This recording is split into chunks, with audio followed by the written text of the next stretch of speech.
স্বাধীন বাংলাদেশে ওই দেয়ালে দেয়ালে অনেক জায়গায় দেখতে পাচ্ছেন না, ক্যালিগ্রাফি গ্রাফিতি এগুলো আঁকছে, কেউ বাংলায় কেউ ইংলিশে বিভিন্ন ভাষায়।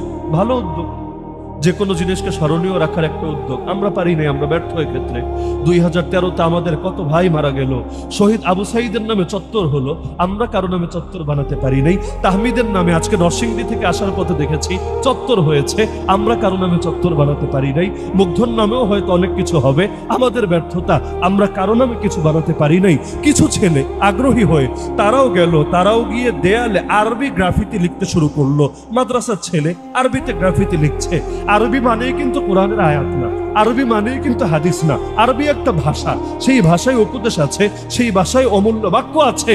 দেখা গেল সেই তথাকথিত সুশীল এক শ্রেণী এসে বাধা দিল, খবরদার, 52 কি রক্ত দিয়েছে আমরা যে বাংলাদেশে এখন দেয়ালে আরবি লেখা হবে, এটার জন্য লিখতে মনে চাইলে আফগানিস্তান চলে যা। আরে তোদেরকে পয়সা দেয় কে? তোরা কি জঙ্গি? হ্যাং ট্যাং, নাউযুবিল্লাহি মিন যালিক।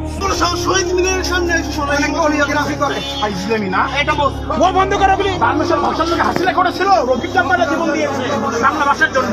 ইসলামী জায়গা পায় না, যা মনে হয় তাই করে যাবে। আরে যদি বাংলাদেশের দেয়ালে ইংলিশ লেখা হয়, এতে বৈষম্য হয় না, এতে চেতনায় আঘাত লাগে না, এতে 52-তে কিসের জন্য রক্ত দিয়েছে এটা মনে পড়ে না। খালি যদি আরবি দেখে, উর্দু না, উর্দু ধরলাম তা পাকিস্তানের সঙ্গে মিলে যায়, অ্যালার্জি থাকতে পারে, কিন্তু আরবি তো কোরআনের ভাষা, আরবি তো হাদিসের ভাষা, আরবি তুই মরার পর তোর মুখেরও ভাষা। এমনকি এই যে কবরের মধ্যে প্রশ্নোত্তর করা হবে, চাইনিজ ভাষায় না? আরে কে চাইনিজ ভাষায় না? জাপানিজ ভাষায় তো অবশ্যই।